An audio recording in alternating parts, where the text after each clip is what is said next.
သက်20ရွယ်ကစားသမားတယောက်ကလီယိုနယ်မက်ဆီတောင်သူ့ရဲ့ကစားသမားဘဝမှာတခါမှမဖန်တီးပေးနိုင်ခဲ့တဲ့ဂိုးဖန်တီးမှုကိုဘယ်လိုလုပ်နိုင်ခဲ့တာလဲ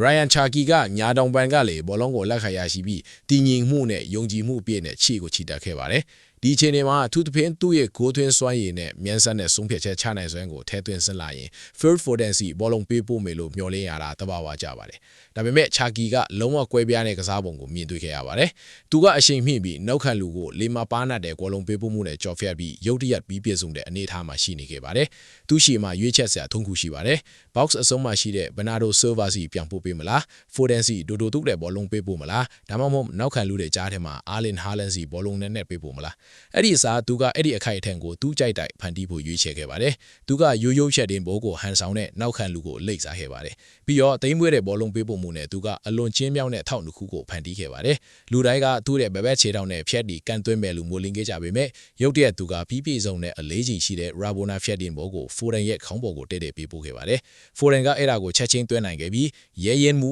ညံရည်ထက်မြက်မှုနဲ့အပြည့်အနာကင်းစဲစွမ်းဆောင်ရည်တစ်ခုကိုပေါင်းစပ်ထားတဲ့အံ့ဩဖွယ်ဖန်တီးမှုတစ်ခုပါပဲ